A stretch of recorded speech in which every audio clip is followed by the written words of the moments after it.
We'll come back shortly and continue the conversation, but this time with another opposition member. Please stay with us.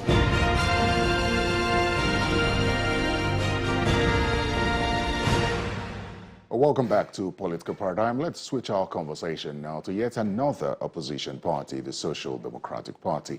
And I'm joined by the 2023 presidential candidate of the SDP, Prince Adebayo. Welcome to Political Paradigm. Good to see you, Terry. And God bless Nigeria. God bless Nigeria indeed. You're all over the place now. I mean, this is just March, but you're all over the place. You're moving. I don't know how many presidential aspirants have openly declared. I see a poster of you already saying you want to be president again in 2027 under the SDP.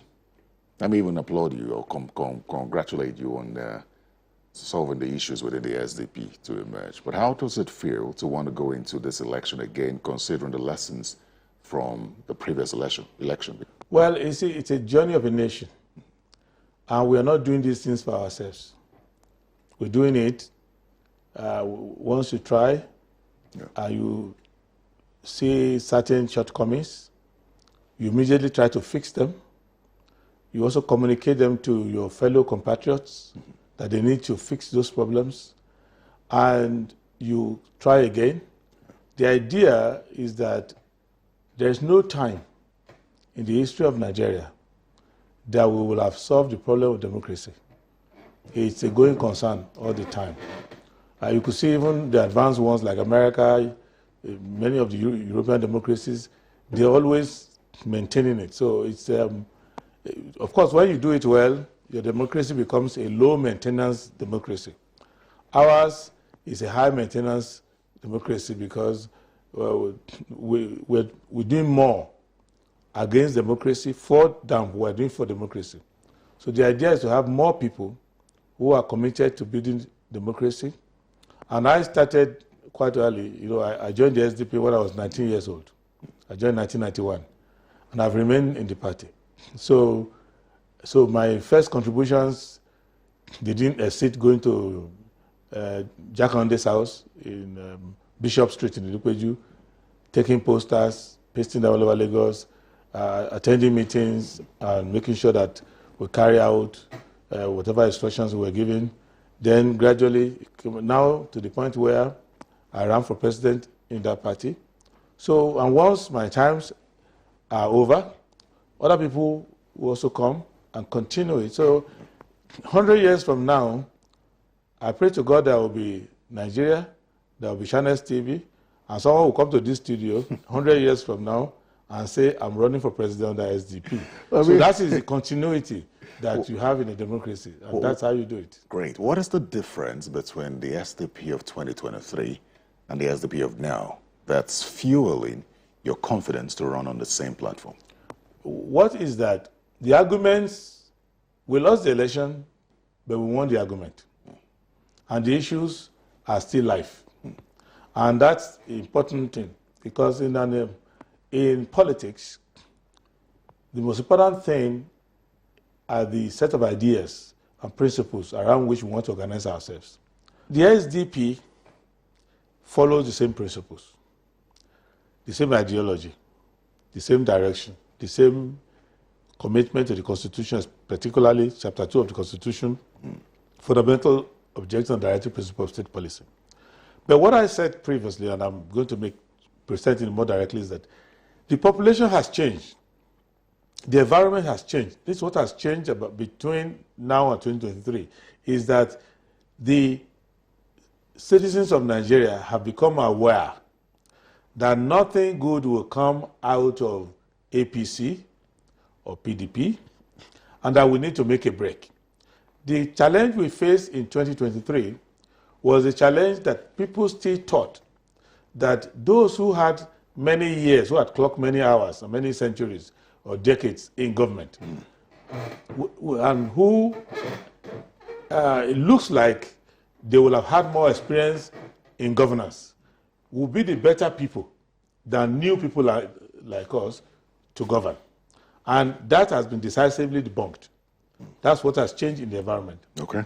The thing that has improved in the SDP is that we've had more time to plan. We've also broadened our membership. We've also revived many of our chapters, and we have learned lessons, logistical and organizational lessons about electioneering. So it is not just on the assumption that if you make a good case, if you win the debates, if you do better than any other person in the presentation of your manifesto, that people would automatically come to vote for you. That you need to have organizations on the ground that are operating in local areas and driving people to vote. We didn't pay attention to that before. We also didn't think that you needed any money at all in politics. We just thought, what do you need money for? We're all mostly volunteers in the SDP. And so we're doing many activities just with volunteers. There was still limitations. We didn't even have accounts. We refused to open accounts. People said, open an account so I can donate to you. We said, don't donate, just go and vote. Leave us out of this. We didn't want to bother ourselves with issue of money and all of that. Now we're allowing people, we're still maintaining the fact that we can't do money politics, but we're allowing local branches to raise funds legitimately, ethically. If they raise it wrongly, we will sanction them and dismiss them, but to at least be more, to get people more engaged and to do many activities. That's why you see us now. We are all over the country doing many activities that we were not doing 4 years ago. We're engaging more people, and we are seeing that our membership has grown like 1,000% in a short while, just by engaging people and becoming involved with them. Yeah, great. Many would question this growth that you speak about. The reason is, I know that one time the SDP was an option for the coalition. Yes. And many said that that would have given the SDP the ADC status that it has now. And then when you look at the defections of politicians, you see that they go more to the ADC and the APC. It's now ADC positioning itself as Nigeria's main opposition party. Now, you may dismiss that and say that politicians move left, right, and center. But I've just come off a conversation with Honorable Leke Abidje, who is a member of the House of Representatives, and his insistence is that politics is local. So if you don't have representatives at certain levels, you cannot win elections on a large scale. That's one. And the second thing is, I recall speaking with Mr. Bolaji Abdullahi, and I questioned whether the goal was to win the presidential election and ignore the smaller elections. And then I cited the example of the FCT elections that just held and the other council elections that held perhaps in the last 1 year or two. So when you look at all these, as far as political structure and growth is concerned, would you say that the SDP has really grown? Okay, thank you. Now, we don't have the same objectives as these other parties. Many of the people who are in the ADC now, most of them, as you recall, and as you mentioned here, they were coming to the SDP. But the SDP, we always look beyond winning an election. We look towards governance. There are certain people from experience in Nigeria who believe they have no business being in government again because they've had decades of poor public service. They have decades of bad records and misbehavior. And the SDP government has to be different. It has to be a fundamental departure from the mess the country has been in at least since 1999. And there is no reason to just get people to come to your side who have bad records, who don't want to change. To have a bad record is one thing, but there is no redemption without repentance. And you are still using the bad methods, you still believe in it, you still don't want to give accountability. So for us, we wish them well in whatever they do, but we have a minimum standard for you participating in the SDP. Because ultimately, we don't want to be like the APC, which came in 2014 and 2015 shouting change, change, change. And when they came, it was a change for the worse. So if I see that I cannot work with President Bola Ahmed Tinubu, despite many opportunities to work with him, because we don't share the same principles, we don't agree with the ethical framework for governance, we don't agree with many things. If I see people who are worse in that spectrum, and they now want to come to my party, I will say, okay, we know you to be like this. Why do you want to join us now? If you still don't get the point that we're trying to change the country, we will say, go and do your politics elsewhere, because we do not want to pollute the message. And in any case, a proper growth in the community for a party that wants a paradigm shift is to bring new people who want to do paradigm shift. That was why in 1993, we had Olufalaye, who has served as Minister of Finance and Secretary of Government. We had Yaradua, who has served as the #2 Citizenship of Defense Staff. We had many people, Adabishi Roma, who has served as CBN Governor. The SDP went for MK Abiola, who had never been a councillor, a commissioner, who has never served before, but whose life principles, whose ability to carry everyone along agreed with the principle of the SDP, and who wholeheartedly had demonstrated, if as a private business person, that you needed to invest in human capital, and he was doing a lot of good works, and we thought this would be good. And he became the candidate and won, and beat other people who had been in government before. The same way we are doing now. So the speciation, the typology of our politics is different. So many of the governors going to the APC, I'm happy that they are going there because they look alike. Like must go where likes are. Those who are going to the ADC, I like them. Let them go there because they are at home there. They will use the same method, the same practice, the same. But those who are coming to the SDP are people with clean records. People can say their mind. They are not afraid that tomorrow somebody is going to arrest them and charge them for fraud or anything because they know my books are clean. Those who are coming to politics not as a career, but to make a change. So, and we are growing in large numbers. And let me tell you, sir, the type that you see in these other political parties, there is minority. Majority of Nigerians are professionals, good artisans, leaders in their communities, whose only little problem is that they didn't think that they could stomach politics. They thought that politics would tarnish their image, politics would destroy their character, politics will waste their investment and time, and that they will be associated with cheating, trickery, crisis, and scandal. So what we decided to do was to let the SCB be a safe haven for such people. So if you are a good journalist, you have a good reputation, but you are afraid, if I go to politics now, I'm ruined. You can come to the SDP. It won't happen to you because you will see fellow patriots with clean records who are patriotic, who are not desperate. So those are the things we're trying to do, and that's why we don't miss those people and wish them well. Not that we assume that we are the only good Nigerians, but we are very selective because of the fact that we are trying to change from the status quo. Yeah, you at one point were open to receiving the likes of Atiku and co into the SDP, if I recall correctly. But I want to build my next question on that. We know you do not want President Bola Tinubu to return in 2027. We know that you want to be president in 2027. But for that to happen to a great extent, there needs to be some form of coalition or merger. When you look beyond the APC, do you see the possibility of a coalition based on the records of these other strong political figures who want to run for office?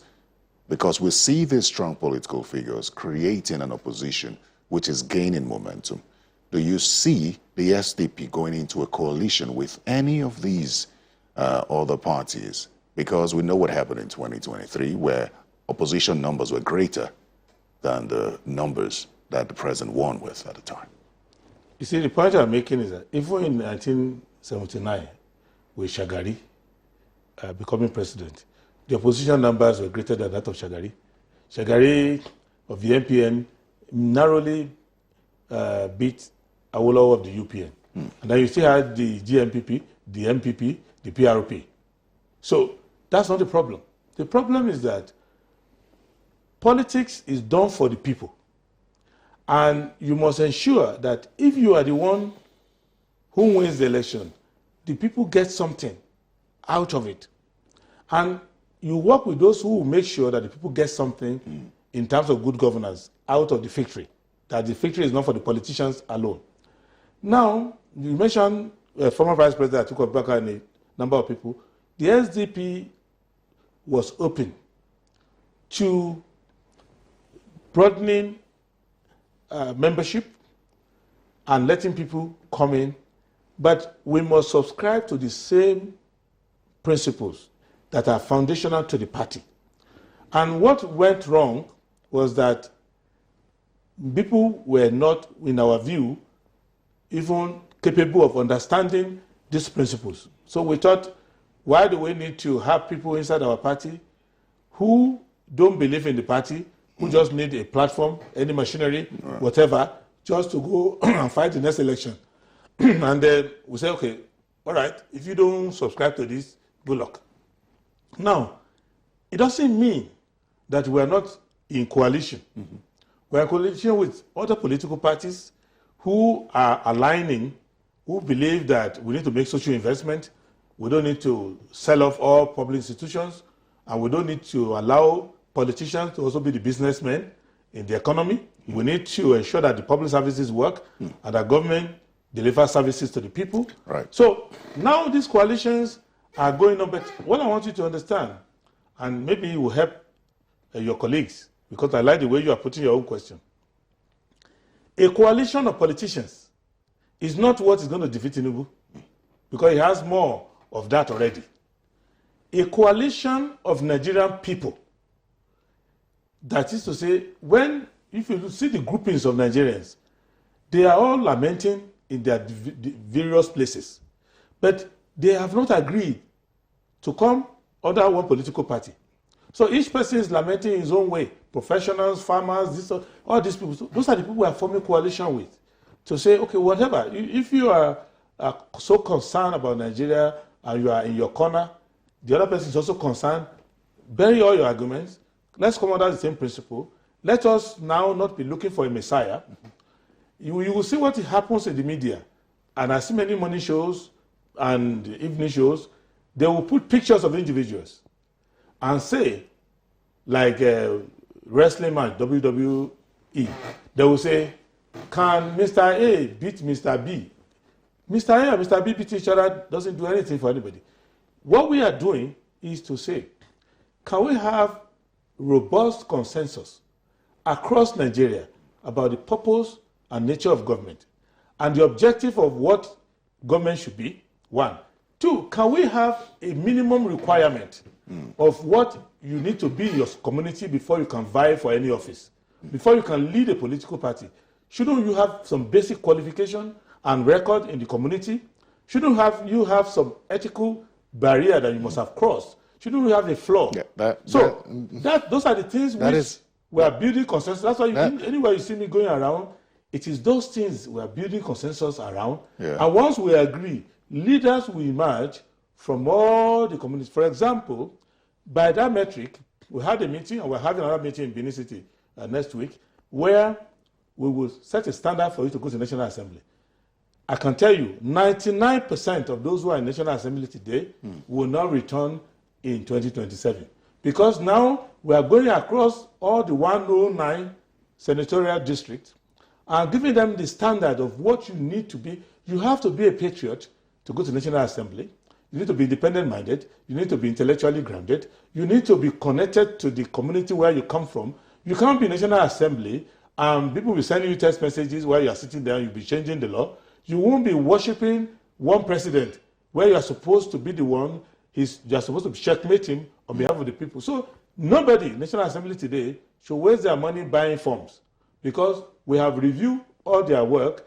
Majority of them, 99%, don't merit to come back there. And those are the consensus frameworks that we are building across the country. It's not just about looking for politicians, friends in the media. Everything you've said just points to informed voting. Yes. But the fear would be that we are a country that is divided along tribe and religion. I'm just saying the difficulty in attaining what you want. But in all this, I want us to look quickly at the process that will lead to the emergence of elected officials. If you have 10 seconds to spare, I will tell you that, one, if you look at the that theology of that disease, where you see that it looks like we're not having one voice as a country, and everybody's having one ethno-religious sentiment or other things that are not relevant to governance. That is why you see that only 8%, 7% come to vote. Those are the people who have that problem. Majority don't have that problem. But there's no organizing around broad principles. Because when somebody comes out and says, Emilokon, it is my turn, he says the turn of his tribe or whatever. When someone says, oh, you have to give me because of Igbo presidency. When someone says Muslim tickets, those are the people who have captured 7%, 8%. The rest, who believe that we need to form a government that works, we have electricity, security, education, those people don't see the options. That's why they are sitting back. And that's what the SDP is going around now to now say, now you have the option. The things that bother you, when you wake up in the morning, the things you see, when your children go to school, the things that concern you, those are the things which we are doing our politics on. So you will see the turnout. And when we go around the country, people don't ask all these ethno-religious and sentimental questions. They ask fundamental questions like, I retired from the railway service. I don't get any pension. I'm 77 years old. How do I survive? People talk about, I have a nice home in my community. I have not been there for 12 years. When am I going to go back home? I have children who are in school, and I have to sell my property to pay their school fees, and the ones I pay who have graduated haven't got any job. You can see you are in my parlor now, there's no electricity, and it never happened before. And those are the things they discuss with us, and we will build a politics that is around there, and hopefully the media will catch up, and they won't be persuaded by the sensational and headlines and the easy, lazy bylines that they write without serious analysis of how the politics has evolved. Time really does fly when you're having a good conversation, but I have to ask you a question on the electoral process itself. Yes. I know you were among those who wanted electronic transmission of results. And got tear gas for it. That didn't, sorry about that, yes. That didn't scale through. But there are some other aspects of that electoral amendment bill and amendments that are raising concerns. In fact, there's a new amendment which talks about dual party membership. I don't know if you're familiar with that. Yes. So I want to get your quick thoughts on that, and then speak to this new agitation against the act as signed by the president, which provides for direct primaries and consensus and leaves out indirect membership primaries. The overarching problem was that elections and electoral management laws are preservation and effectuation of citizenship rights. Therefore, they are not supposed to be manipulated with partisanship. What you want is a clean electoral law that tells the citizens you can vote, and the qualifications for being a voter, and the methodology for voting, and the guarantees to see that whatever you vote will be the outcome. Yes. So, but what President Bola Ahmed Tinubu has done with Senate President Godswill Akpabio and House of Representatives Speaker Tajudeen Abbas, and many leaders of the National Assembly is to say, we are participants in the game, and we have to fix the rules. Oh, let us use the opportunity to fix the rule to favor us. And I'm not saying this scandalously. 4 days ago, when the IPAC went to the State House to honor the president who invited them for breaking of fast, iftar, the IPAC, representing all of us, spoke to the president on the need to ensure that the Electoral Act is actually for the people and that it is not manipulated to please, to suit those who are in government. The president failed his statesmanship test by saying, no, I have majority. I know you have the tape. I have majority. When I was in opposition, I suffered. Now I have majority. It's my turn to use it. That is a failure of head of state duty. That is where we have all these problems. Yes. So, and there are many errors, and there are many booby traps in the Electoral Act. What we are telling our people is that we must continue to emphasize those booby traps and those errors. For example, there's no reason why you cannot do electronic transmission without putting conditionalities. 2, there's no reason why you will interfere in their internal affairs of political parties to tell them how to conduct their primaries. Every party is peculiar, and the Supreme Court has said every party has the right to govern its own affairs. Thirdly, there's no reason why you will be criminalizing freedom of association, where Section 40 of the Constitution says you can belong to any political party of your choice. So there's no reason why you will put a 21-day rule. If you don't join the party in 21 days to the election, you can't participate. If you leave your party and go to another party, and your name is still on the other party, which may not be your fault, you go to jail. All of that is not necessary. But what I want to let Nigerians know, don't let this discourage you. Under colonial government, we had elections and we got independence. Under the military, we had elections and you voted for Abiola and the SDP won the election.